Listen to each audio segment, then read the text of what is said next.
Hello, and thanks for checking out our very first Heritage Bytes conversation. I'm Rio, the founder of Dokai. It's an AI startup. I'm also an Indonesian that's currently living in the tech capital of the world, San Francisco. And so, on top of wanting to talk about cutting edge technology and business, I absolutely also want to showcase different cultures. I'm also a big, thick boy, and I love snacks, maybe a little bit too much. So, bringing all this together, we're bringing you Heritage Bites. It's a series of conversations that we'll be having with people from different cultures that inspire me. And the first rule of Heritage Bites Club is that both myself and my guest will have to bring a snack and tell us why they brought the snack. And of course, I'll also have my guests tell us about their careers and share career advice. But ultimately, I'd love to shine a light on the unique heritage and cultural identity that they bring to work every single day. And so with that, let's get snacking.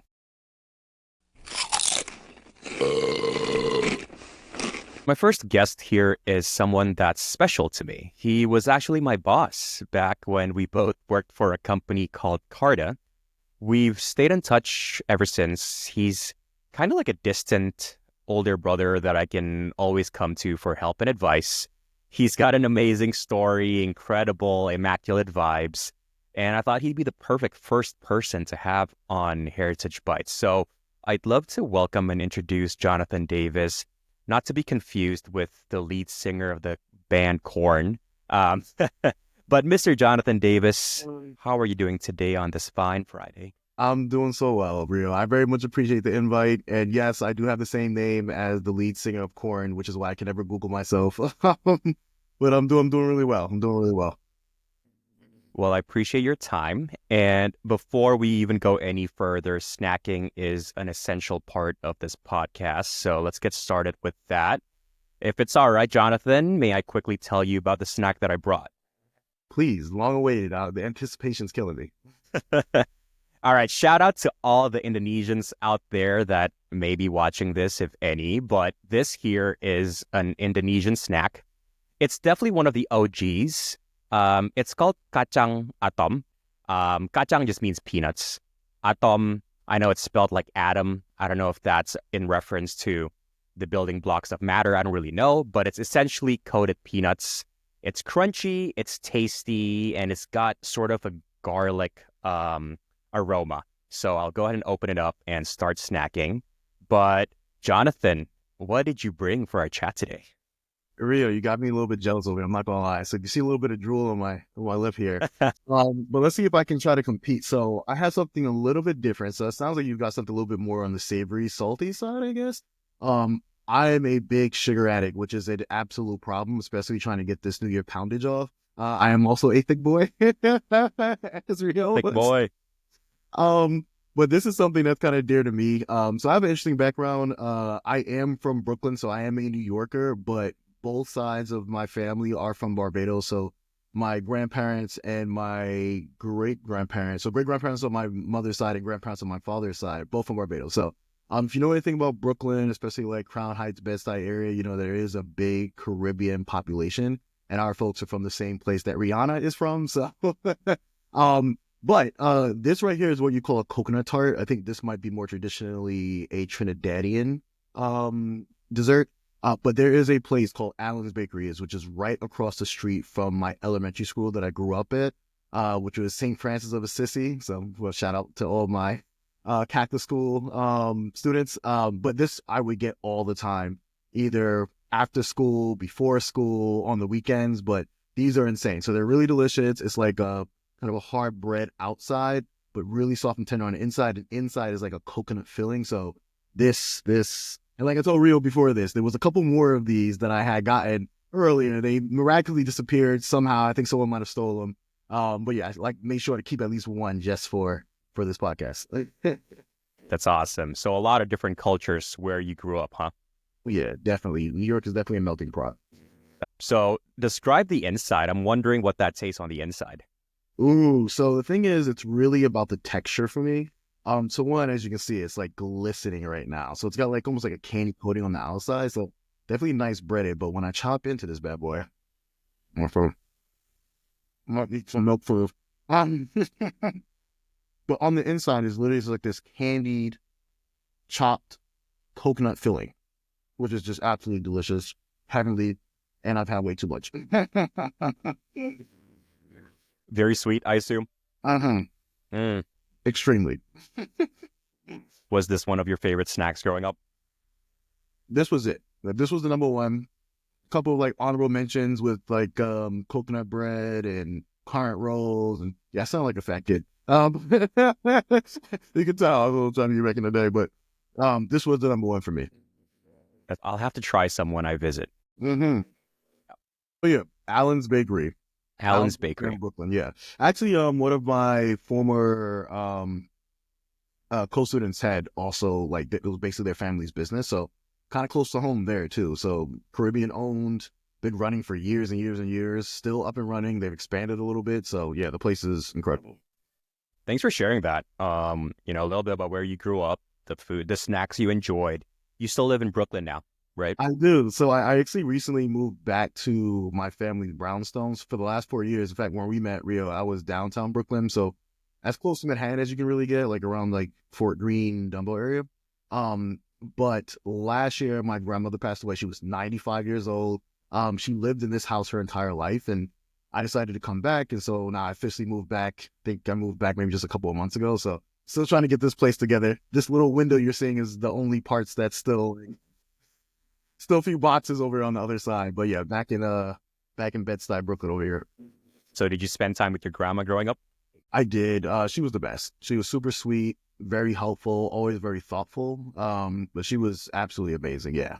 I love that. And speaking of growing up and culture and heritage, were there parts of your culture and heritage that shaped who you are today? Oh, 100%. So it's funny on the Caribbean side, it is interesting because, like I said, I come from a Caribbean background, but I'm very much a New Yorker. So it is the balance because a lot of my friends were Caribbean, but a lot of my friends were straight Brooklynites. So I did have a lot of that balance, but family was always big and super important to us. We were a pretty tight knit family, smaller family for us. So definitely helped me with my values and what I believe and how I've grown up. So definitely resonates.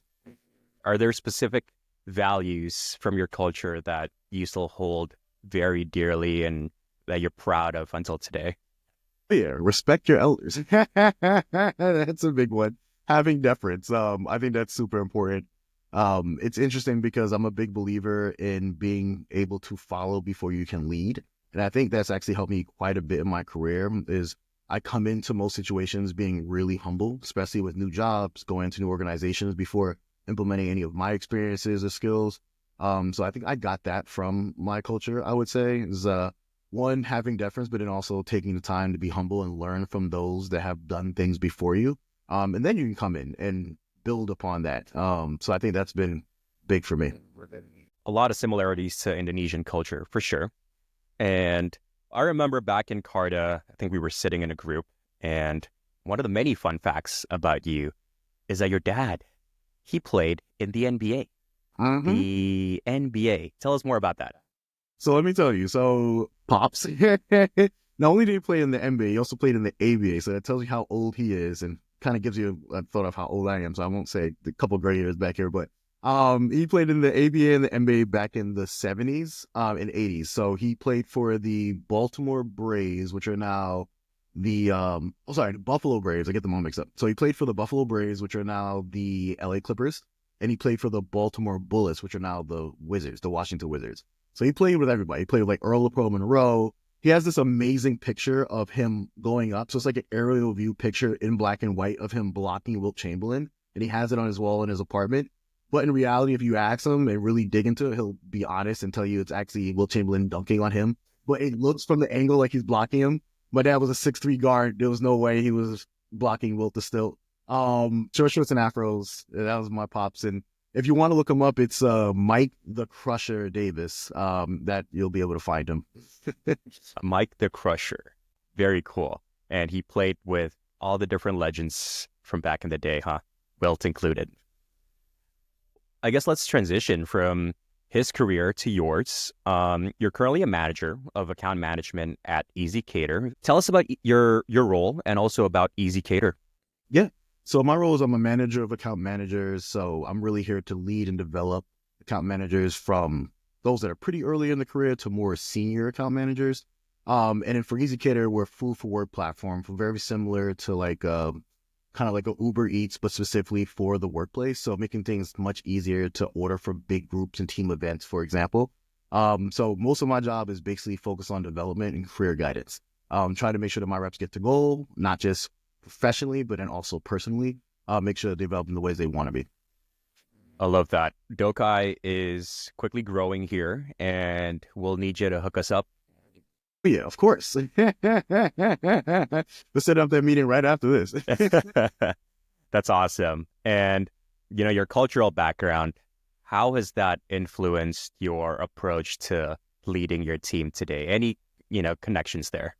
I think one big thing is growing up with my background and then kind of moving through elementary school, high school, college, and then going into the workforce, you find that there are a lot of diverse backgrounds that you run into. Sometimes in the beginning of your career, you might shy away from kind of looking at your own experiences and what you grew up with and kind of assimilate to what maybe is more of the majority when you move into an organization.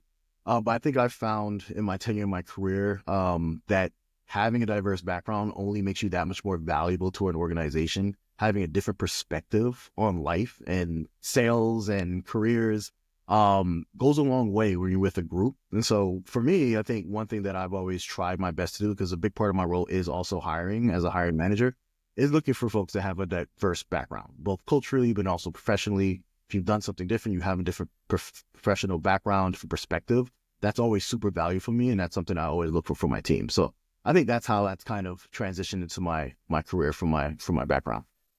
That's amazing. I used to work for a company called Merrill Lynch, and this was before Carta, of course. And before that, for some reason, I always felt like I had to hide my identity. I don't know why. For some reason, I didn't know why, but I felt like my team was so diverse, there was good culture, and I opened up to my colleagues about, me being an Indonesian living in the States, and I felt so welcome, and I felt like it sparked a whole discussion, and it was amazing. I got to be my authentic self at work. And so I guess I wanted to ask you, right, like, how important is it to, be your true authentic self when it comes to the workplace? Because that's a professional setting, right? Do you even need to be your authentic self? I am a huge believer of being your authentic self at work. First and foremost, you spend so much time in the office, or even if you're fully remote doing your job. Having to put on some sort of front is not healthy, in my opinion. And honestly, I'm very big on people being happy when they're going to work. I think a motivated, happy employee, someone's going to give you the most production. So I want all of my reps, and including myself, to come and be themselves at work. So I'm very, very happy to have been at organizations that do have that open mind where you can come and feel free to be who you are no matter what, and you don't have to kind of come in and change. Kind of similar to you earlier in my career, when I first started, I did have this feeling of having to hide parts of myself. But as I started to mature and I've able to pick organizations that better fit what I'm looking for in a career, I've been able to really be myself, and it's gone a long way. That's amazing. I think I'd also love for you to share some advice here on breaking into software sales, because you did that yourself and you're even a manager now. I was in an Uber and my driver talked about wanting to break into software sales. And it reminded me, I was in his shoes before. It wasn't straightforward. It wasn't that easy. So how did you break into software sales, and what advice would you give to someone that's really trying to break into software sales right now? Yeah, I definitely have a ton of advice on this front. So a little bit of background on me. Before getting into software sales, I was working for a company called America Works. Well, first and foremost, I started off my career, we're going way back. I started my career off in marketing. So I was in the marketing department of Verizon Wireless out in Basking Ridge, New Jersey. It was like 2.5 hours to get there, 2.5 hours to get back. It was a good job. It was great out of school, but it was too much. So I actually ended up going into a company called America Works, where we would help people on public assistance get jobs. So it was a little bit of social work, a little bit of kind of HR, also a little bit of sales involved. So didn't have any software skills experience at all. I ended up getting a role over at Yelp. If anyone knows anything about Yelp, it is one of the toughest sales roles ever, but you will learn a ton. But then a friend of mine that actually worked with me at America Works was working at a company called PitchBook. And that company, he had pulled me aside and was like, hey, it's amazing. There's a lot of growth opportunity. I think you'll really be able to flourish here. And they have that great work-life balance. There's a lot of room for opportunity growth. And so speaking to him and having someone on the inside, so having a referral is obviously one of the best ways and number one ways to move into software sales.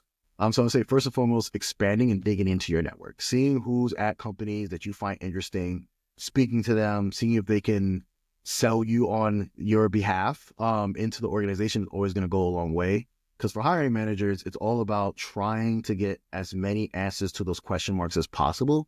And if you have an actual person that knows the individual that they're referring, that goes a long way. Now, that's not always easy for everyone. Not everyone has a referral into the business. So one thing I would say that would be really helpful is using LinkedIn, using emails, reaching out to individuals. You would be so surprised how many folks are willing to sit down and speak to you if you just want to pick their brain about the role. And when you do that, you really do stand out. So if you're applying for jobs on LinkedIn or Indeed, reaching out to those hiring managers or those that are currently in the role that you're applying for to speak to them, to have an info session goes a long way. And I'll say lastly, being able to take a step back to take a step forward. So when I moved into the role over at PitchBook, it was what we called a CSA role, which is very similar to like an SDR or a BDR. So it was cold calling. So it was a bit of a step back from what I was doing before, but I saw the vision. I could see the career potential. So I say don't shy away from those SDR, those BDR roles, even if you are more senior in the career that you're in right now and you're not in software sales. That may feel like a step back, but I promise you it's not. Often those roles are usually from 6 months to a year, maybe 2 years max that you'll be in it.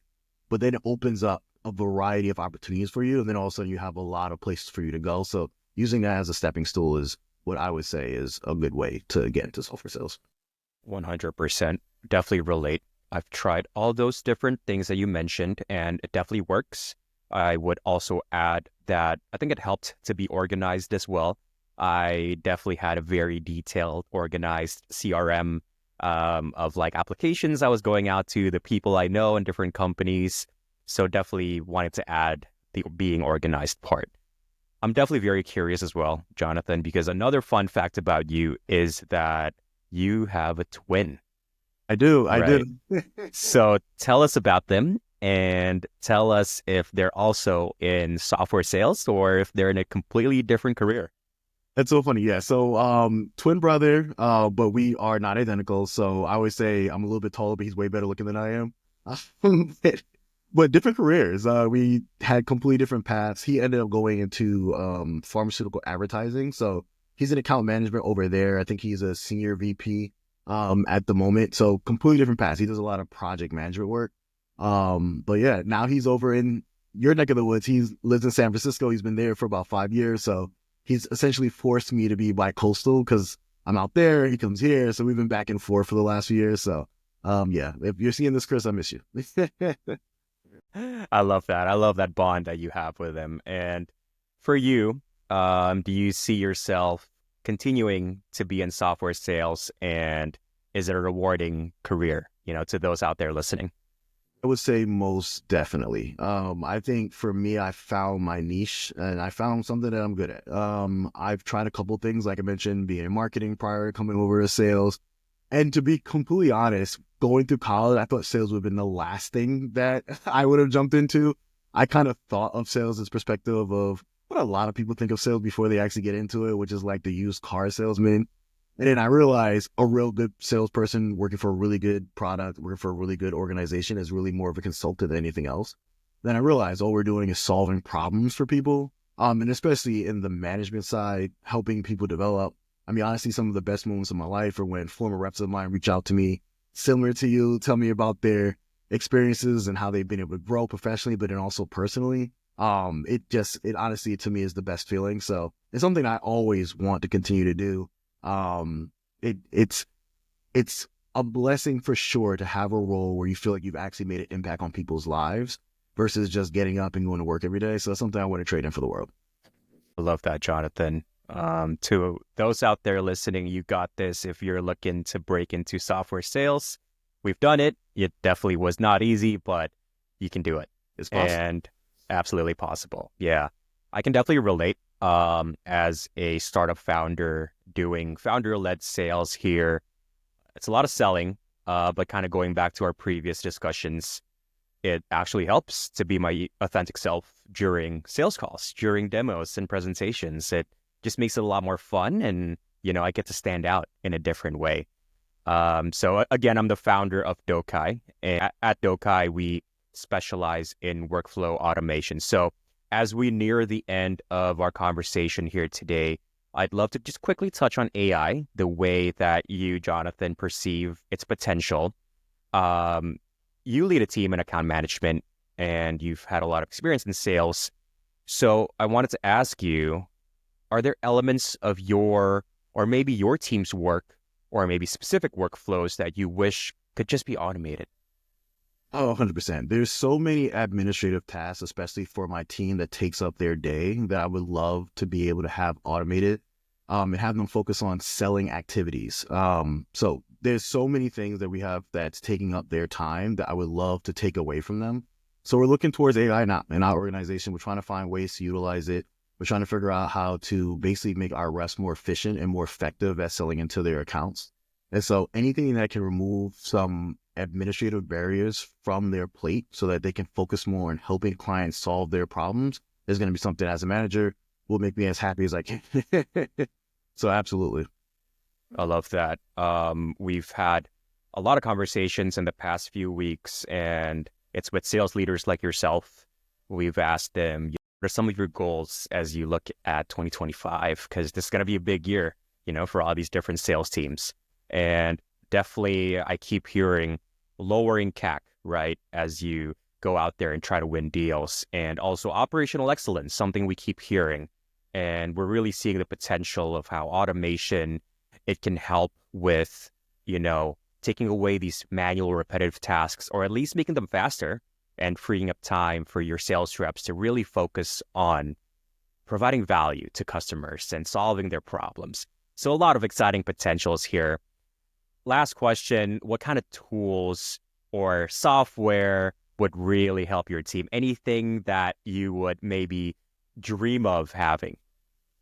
Ooh, okay. So especially for my team, I would say right now, prospecting. Anything that can help them prospect, get more leads into the funnel, anything that's going to help them with the outreach to dig into their accounts. Like I mentioned, or if I didn't mention, we're in account management, so they're all about expansion on their current accounts. So anything that can help them find those opportunities, new offices, the new points of contact, folks in procurement, that would be something extremely helpful for us. I love that. Jonathan, this has been so fun. Thank you for doing this with me. First podcast ever for Heritage Bytes. In closing, can you tell the people what you're up to and what should people be reaching out to you for? Yeah, no, real. This has been amazing, dude. It's been great to catch up. So happy for you. So proud of you. Like I mentioned before, you're amazing. And I'm glad that we're able to connect and stay connected. Yeah, if anyone ever wants to talk about sales, like we talked about how our backgrounds have helped us break into software sales, I'd be happy to chat. We're not currently looking for employees specifically at ezCater at the moment, but always happy to give a referral or point someone in the right direction of organizations that I know are hiring and are great places to start their careers. Jonathan, thank you so much for your time. Real, I appreciate it. As always, my man. All right, peace.